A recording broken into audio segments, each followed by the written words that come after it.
Alright, so I played a game recently called The Pirate's Fate.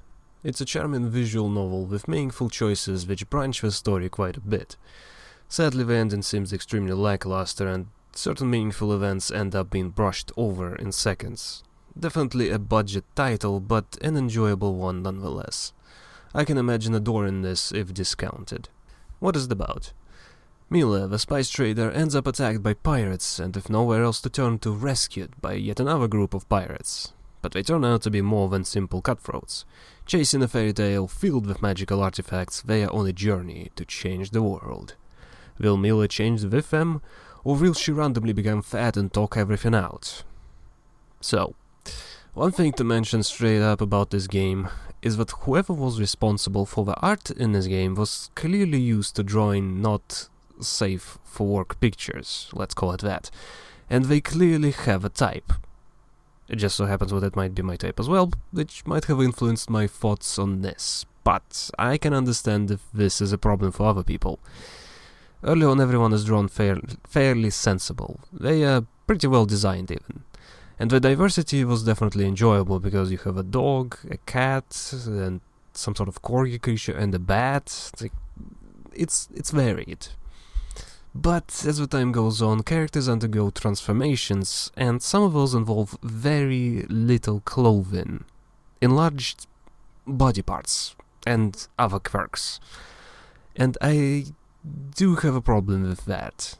It's far too sexualized and not interesting enough. Everyone pretty much just get bigger or sexier or fat. It's not great. The variety is nice again, and I was curious as to how many ways these characters can change, but how it is actually done was just not right in my book. I felt like the artist needed a gentle push in another direction.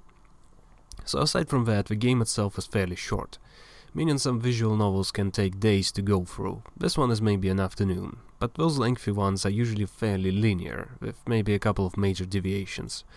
Some are completely linear in the end, and it's just about the order the player approaches the game in. But in Pirate's Fate, to compensate, the variety is a lot more of a factor. Like, for example, I have done one playthrough where I haven't been to a temple Liko wanted to visit at all. Another time I've gotten to the magical baker much later on, and because of it, something happened to them. All of that involved different events, and even if they occurred in the same locations. And all of it affects the characters differently as well. For example, in one of these, Morgana ends up as a giant shark woman, and in another she's a wolf princess.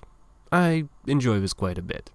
However, this approach also leads into the problem with the aftermath. I'll just spoil this. Very early on it established that characters can die very easily, and this continues on to the rest of the game. My problem with this is that there is just not enough gravity to it.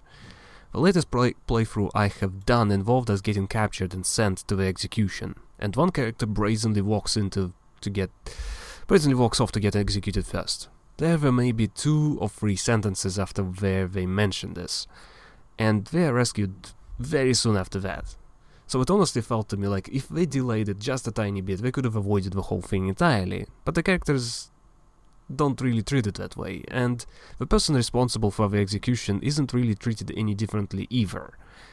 I'd expect a lot of animosity, but it doesn't really come up. Maybe a line, but that's it. The endings are the same way.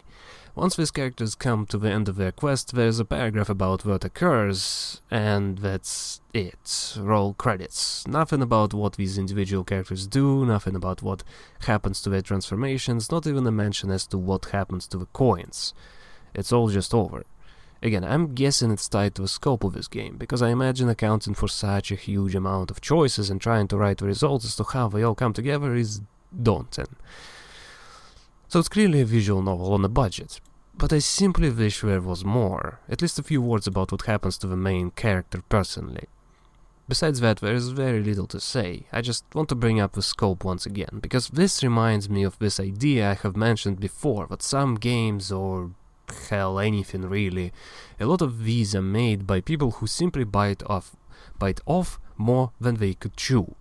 I believe A Pirate's Tale is a great example of knowing exactly how much they can do and sticking to it. I wish there was more, but it's functional. It's got a clear start, a middle, and an end. but at no point it felt like it dragged on or was lazily rushed through.